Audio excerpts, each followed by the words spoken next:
Buenos días, profesor.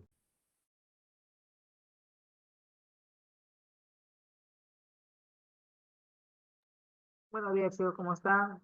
Vamos a comenzar la clase, estamos retrasados 5 minutos. Sabemos qué tal soy.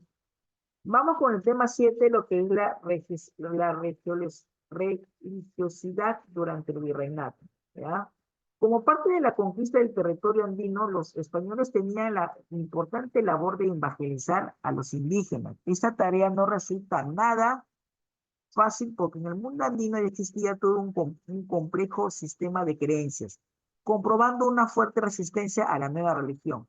Los evangelizadores recurrían a muchos mecanismos para difundir la religión cristiana, llegando incluso a la violencia, dejando hondas huellas a nuestras idiosincrasia hasta el día de hoy.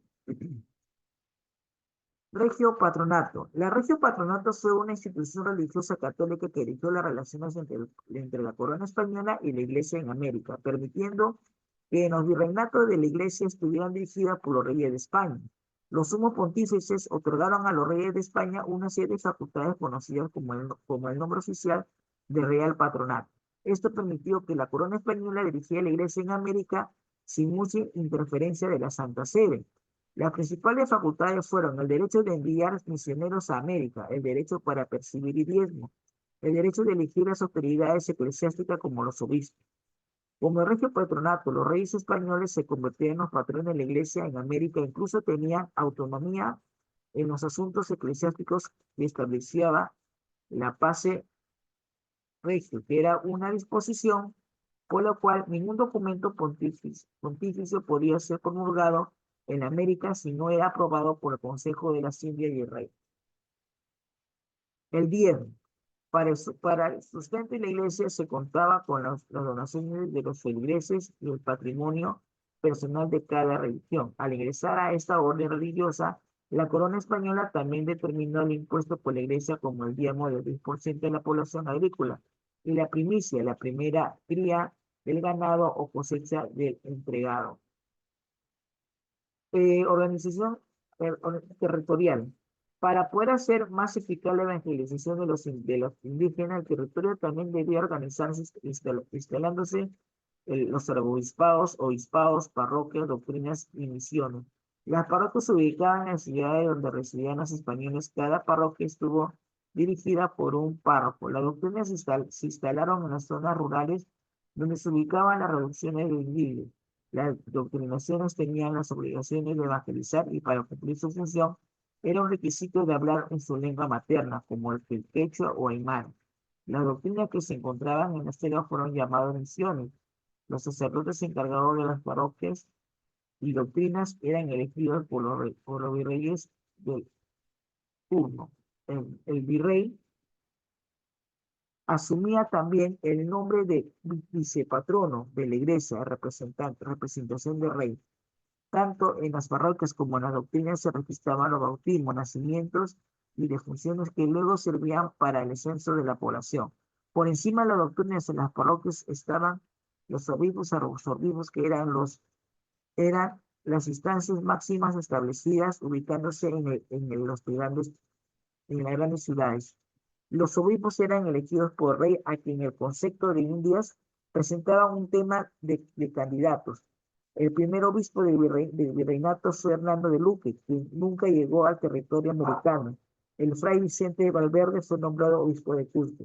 El arzobispo del virreinato tuvo como sede la ciudad de Lima, de la cual dependieron los siguientes obispados: Panamá, Trujillo, Arica, Chile, Quito, Cusco, Huamanga y Chile. Órdenes religiosas. La tarea de evangelización estuvo a cargo de las órdenes religiosas que llegaban al virreinato desde los primeros años de la conquista y que aún siguen teniendo vigencia en la actualidad. Los primeros órdenes en llegar fueron los dominicos, 1532. La orden dominica desempeñó un papel muy importante, pues fueron dominicos los dos primeros obispos y el fundador de las primeras universidades. En 1533 llegaron los franciscanos. Un año después ya habían construido su primer convento en Quito. Realizaron misiones en Tarma. Tenemos luego los mercedarios, que llegaron en 1533 en orden. Esta orden recibió en, encomienda de Francisco Pizarro, beneficiándose los repartimientos de indios, pues no eran religiosos ni mendicantes, religiosos que vivían en limosna. Posteriormente llegaron a los agustinos en 1551 y construyeron conventos en la costa, sierra, norte y sur. Finalmente llegó la orden jesuita en 1568 y dieron un fuerte impulso a la evangelización y a la educación y fundaron importantes escuelas en el virreinato. Su labor de misiones también fueron notables y gracias a su labor y se fundó la ciudad de Iquitos. La enseñanza y protección de la cristiandad, la extirpación de idolatría. Después de medio siglo de evangelización, aún se mantenía entre las poblaciones andinas el culto a sus antiguos dioses o huacas sagradas. Esto causó una fuerte preocupación en las autoridades coloniales. Para erradicar estas prácticas, emprendieron campañas de extirpación de idolatrías que tenían como objetivo destruir toda manifestación religiosa andina. Se realizaron varias campañas que transcurrió en el siglo XVII, teniendo como consecuencia la sentencia de miles de personas y la eliminación de todo tipo de representación de deidades andinas, malquis, eh, bonobos, huacas, que eran llamados ídolos por los estupradores. Las campañas se realizaron principalmente alrededor de Lima en sus serranías de Guarichirí. Tribunal de Santa Inquisición.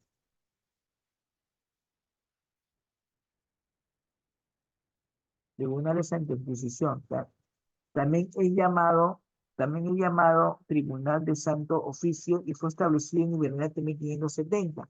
Durante el gobierno del virreinato de Toledo, su objetivo fue presentar la fe católica y la buena moral, velar por los intereses de la iglesia, combatiendo la herejía, la brujería, las religiones ajenas a la fe católica, musulmana.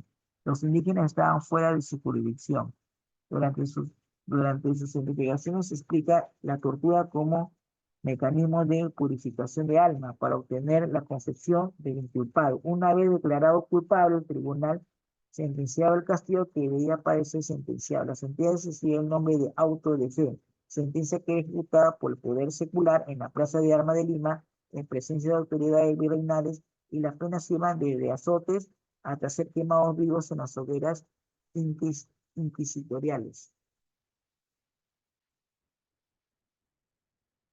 eh, Sincretismo religioso. Ante el intento de la imposición de la religión católica en la población andina se generó una existencia de cambio siendo más enérgica y duradera que la misma resistencia política y militar. La imposición de la religión católica por parte de los españoles generó en primera instancia un choque entre ambas religiones, pero luego los indígenas desarrollaron estrategias para conservar su culto, como fue la identificación de divinidades andinas con santos y símbolos cristianos. Esta- Estas identificaciones se reflejan en las imágenes, en las tradiciones, permitiendo una aceptación gradual del cristianismo. Se generó así el sincretismo en la medida en que se fusionaron elementos de la creencia andina con elementos cristianos, dando lugar a lo que hoy es en día nuestra religión andina. Para poder apreciar el sincretismo religioso, basta con se vea las diferentes celebraciones religiosas. Durante el virreinato peruano surgieron dos figuras importantes de la arqueología peruana, Santa Rosa de Lima y San Martín de Porres. Bien, ok. Ahí está entonces referente a lo que es la religión en la etapa del virreinato, ¿no? Ahí un poco que los virreyes o los encargados comenzaron a eliminar todo tipo de creencia de los indios. Al también se hará la Santa Inquisición también, ¿ya? Bien, chicos. Van a tener exactamente 10 minutos para que me puedan resolver estas 10 preguntas. Nada más son 10 preguntas. ¿Ya, chicos? Son 10 preguntas que van a tener para que ustedes me lo puedan resolver ahora. Comiencen a trabajar. Te lo voy a enviar también por WhatsApp también, ¿ya? Repito.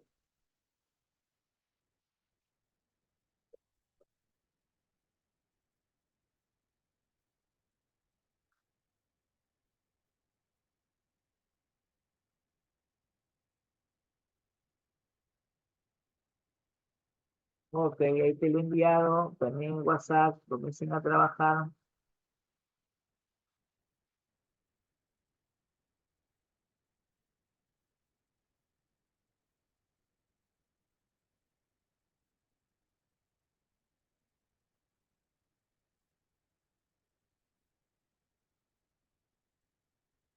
Mala asistencia, no tengo asistencia.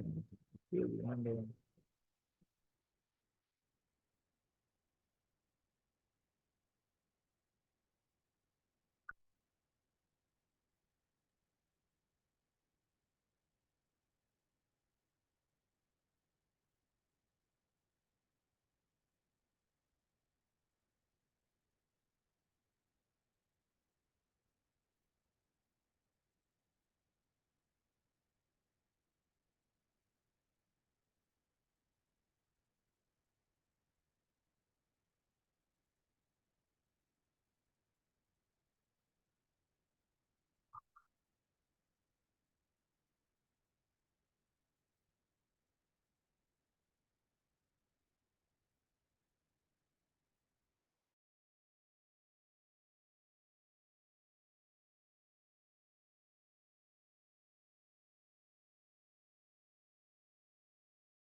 Chicos, ¿cómo vamos? ¿Cómo vamos hoy? Carla, Rodrigo, Adriana, ¿cómo vamos, chicos? Manden un mensaje.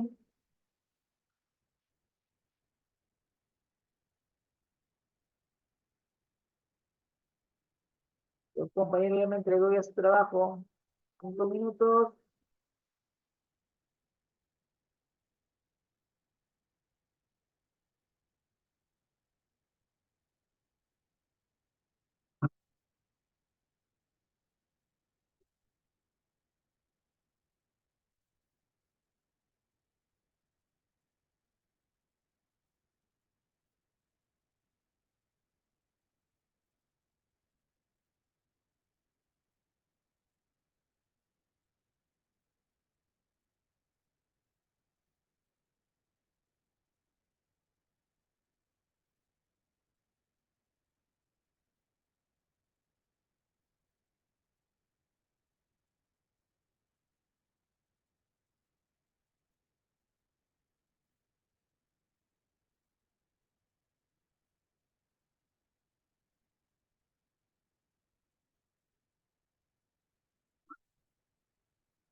Ya estoy, ahorita te envío, hija, ahorita te envío, soy. Repito, hija, esto te voy a enviar ya. Repito, te voy a enviar, te voy a enviar.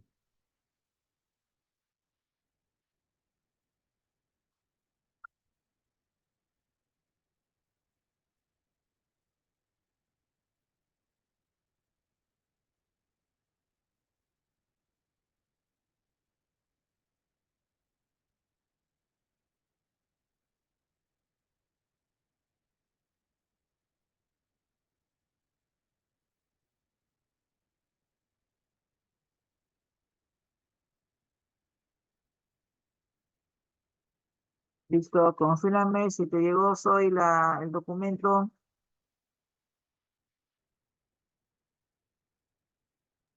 Sí, profesor, ya me llegó. Ahí está, ya, ok, ok. ¿Cómo vamos, Adriana, Carla, Rodrigo? Confirme, chicos. Ya estoy en la 9, profesor. Ya, ok, ok. Vamos, chicos. Vayamos terminando. Todas las respuestas están en el separate, chicos. Todas las respuestas están en el separate.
Recibido, Carla.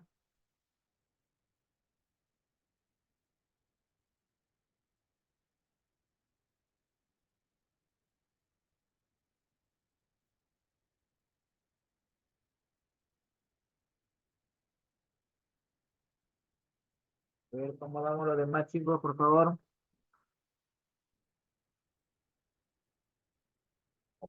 Vamos. No se olviden que hoy ya tenemos intervención oral y también el video que voy a presentar es ahorita, ¿ya?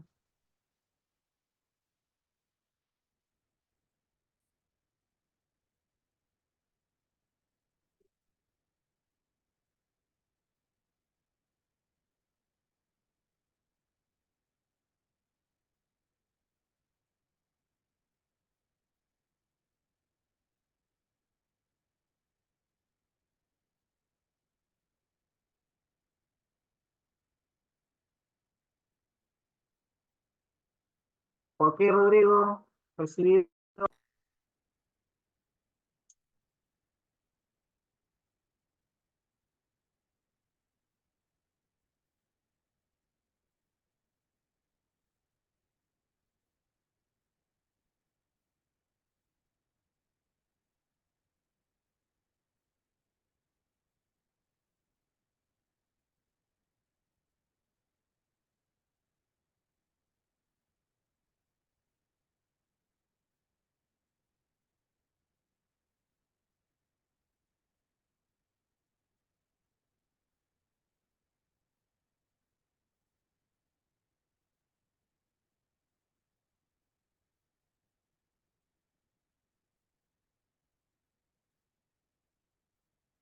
Ah, chicos, ¿cómo vamos el resto?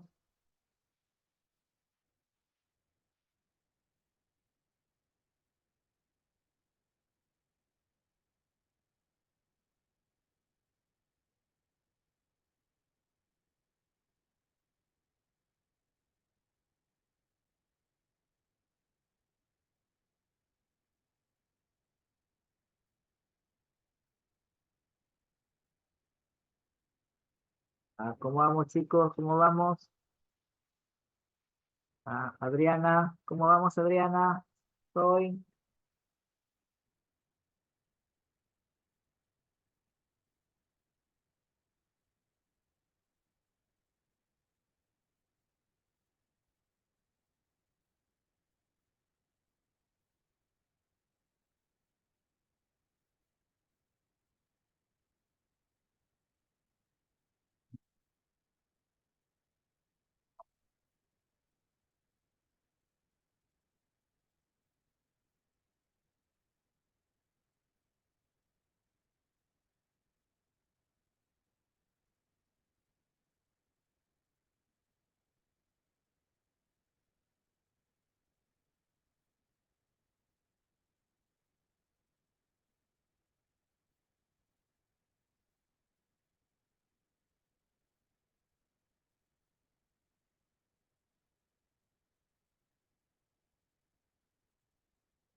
Atentos al video chicos. Desde que se establece la Iglesia Católica en el Perú, que más o menos data del año 1541, desde ese momento, ¿sí? eh, todas las costumbres católicas van a llegar al Perú, pero todo va a estar regido bajo la aprobación de la corona española. Se van a crear diversos obispados, por ejemplo, en Panamá, en Nicaragua, en Lima, pero todos ellos van a depender del arzobispado de Lima. ¿Okay? estos obispados esparcidos en América del Sur y en Centroamérica van a depender de Lima. Lima va a ser, como se dice, el cerebro de todos los arzobispados. Podemos ver aquí una representación, un esquema de cómo se dividió a nivel eclesiástico la Iglesia Católica en América. Tenemos como máximo organismo al arzobispado, por debajo del obispado, pero las parroquias, y tenemos a los, por ejemplo, a las personas que se van a encargar de la parte religiosa, a los curatos, que son españoles, curas españoles, a las doctrinas, que son los pueblos de indios, o sea, las reducciones, donde la población indígena vivía, no se podía mezclar con los criollos o los españoles, y tenemos a las misiones, que tenían como representatividad a los misioneros. Los misioneros eran las personas, los curas, los sacerdotes, que iban a diversos lugares de todo el Perú y de Centroamérica. A las zonas de más difícil acceso, donde cualquier persona no va, iban los misioneros. Por ejemplo, fueron a la selva, Maynas y a la selva central, lugares que los españoles, o por miedo o por desconocimiento, no iban. Por eso enviaban a los misioneros. Y muchos misioneros murieron al verse superados y al ser atacados por los pueblos que no aceptaban lo que los misioneros querían hacer. Van a haber dos tipos de cleros en la parte religiosa: el clero secular y el clero regular. Secular y regular. El clero secular, en el clero secular se encuentran las autoridades religiosas, las autoridades eclesiásticas de más alto rango. Por ejemplo, arzobispos, obispos, ¿okay?, de alto rango. Por lo tanto, estas autoridades eclesiásticas se encargan de la parte administrativa. Mientras que el clero regular era el grupo de sacerdotes o de padres o de curas que tenían más acceso al pueblo. En el clero secular prácticamente no tenían tanto acceso al pueblo, no eran de hablar con el pueblo, no.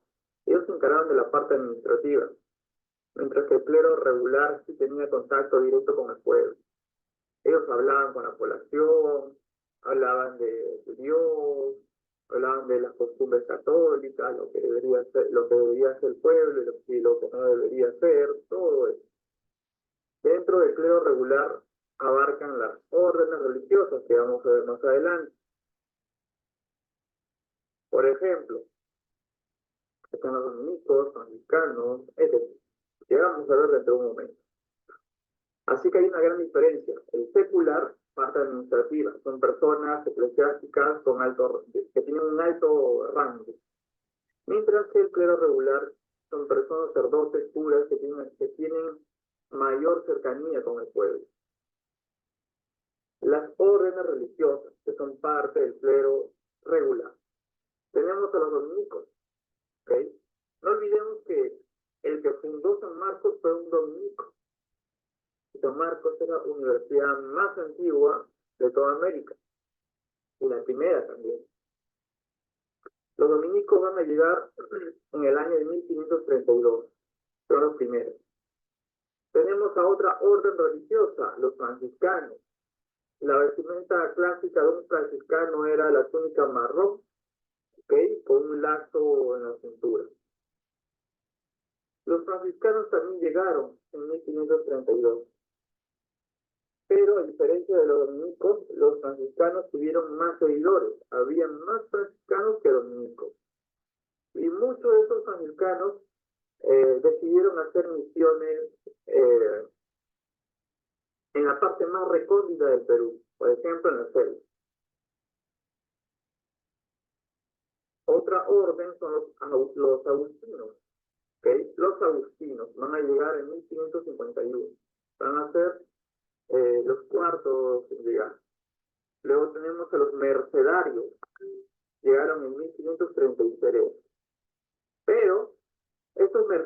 ellos van a ser criticados, tanto por los españoles como por la población. ¿Por qué? Porque van a acumular a lo largo del tiempo mucha riqueza, muchos bienes materiales. Y la población y los españoles van a decir que este grupo se contradice, porque lo que promueve el catolicismo es no hacerse de riqueza, sino dar lo que uno tiene. Y ellos estaban pidiendo eso. Luego, por último, tenemos a la orden religiosa que llegó al final, los jesuitas.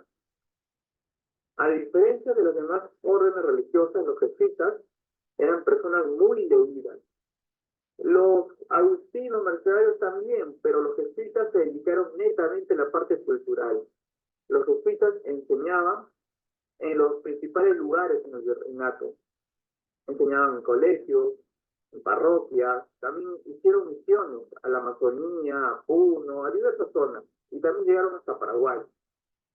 Pero la diferencia era que tenían una gran capacidad intelectual, eran muy leídos, pero para el año de 1767 el rey de España, Carlos III de Borbón, ve a los jesuitas como un peligro para la corona, un peligro para el virreinato. ¿Por qué? Ya que estos jesuitas eran personas muy leídas, eran personas críticas también, y cuando los jesuitas estaban en contra de ciertas acciones de los españoles o de ciertas medidas, criticaban. Y eso no le convenía al rey de España. Lo que buscaba el rey de España era que las órdenes religiosas estén enfocadas solo en la parte religiosa, no en la parte política. Pero los jesuitas también entraban en la parte política. Es por eso que el rey lo ve como un posible peligro y decide expulsar a todos los jesuitas, no solo del virreinato del Perú, de todos los virreinatos. Y los jesuitas fueron expulsados. Hemos visto las órdenes religiosas, ahora pasemos a los santos. ¿Okay? De los santos peruanos hay unos 5 que resaltan, y de esos 5, 3 en especial. Tenemos a la primera santa, que es limeña, Santa Rosa de Lima. ¿Okay? No muchos habrán escuchado la historia de Santa Rosa de Lima, pero lo que no sabían era a qué orden religiosa pertenecía. Santa Rosa de Lima es dominica, pertenece a la orden religiosa de los dominicos. Vivía en un lugar, se puede decir, de una familia criolla, pobre, pero esta chica se dedicaba a la caridad, se dedicaba a cuidar y proteger a los enfermos. ¿Okay? No le importaba que sea de otro estatus social. Ella apoyaba.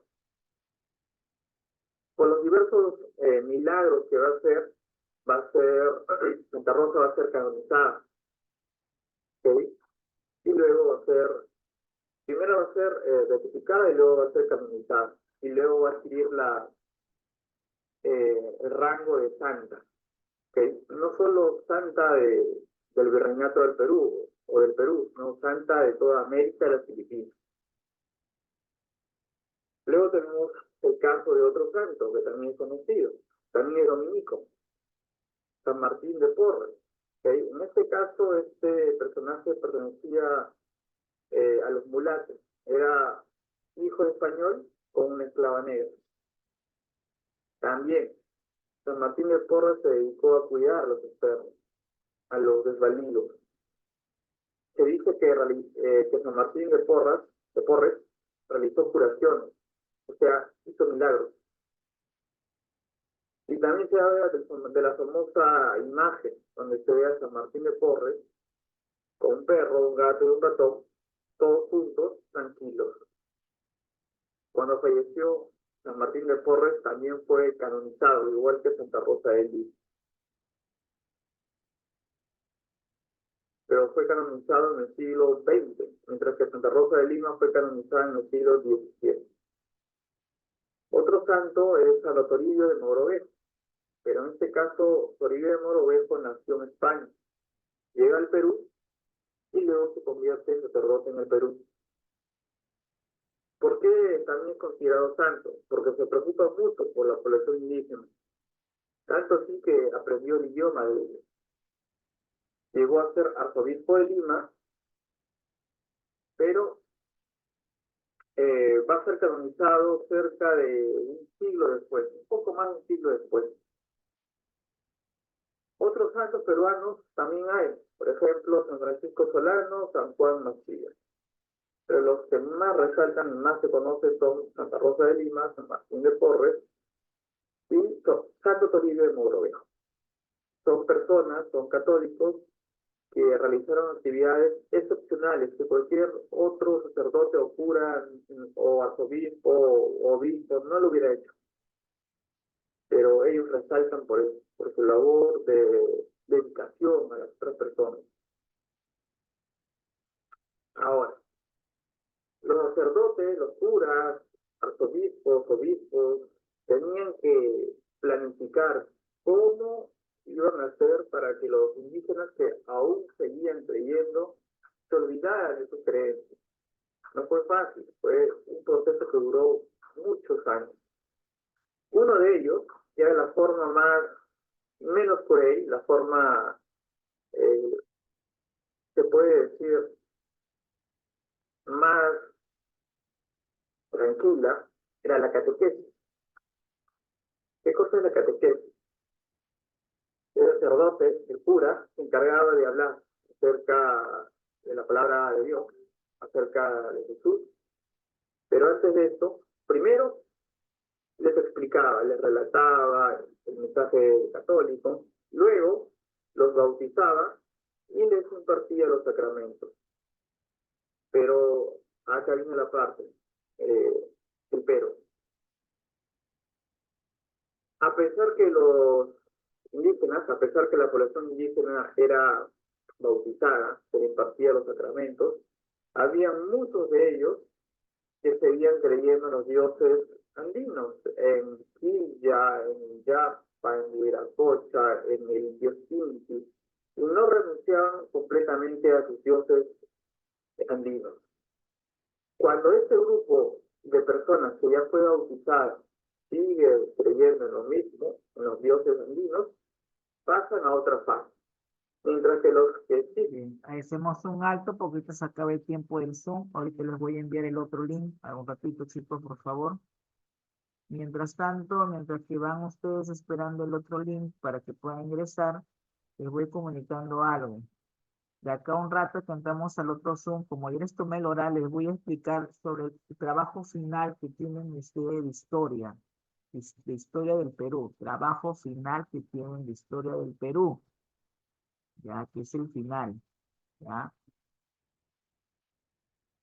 Es un tema actual en el cual ustedes tienen que investigar.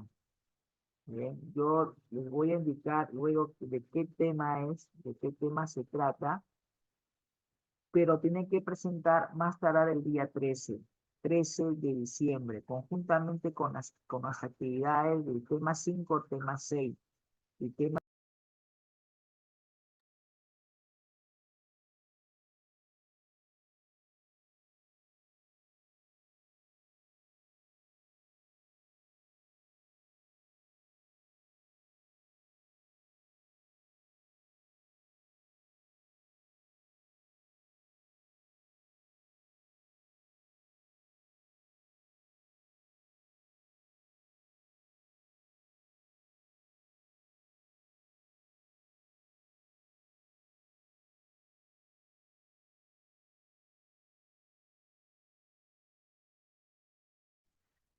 Profesor.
Ok, chicos, entonces ya está todo listo. El día de mañana yo les voy a explicar de qué se trata todo el trabajo en sí, referente a todo lo que es el tema, ya, ¿qué más? Este, y cómo lo tienen que enviar, porque no lo van a enviar por WhatsApp, lo van a enviar de otra forma. Mañana les voy a explicar cómo lo van a enviar. ¿Ya, chicos?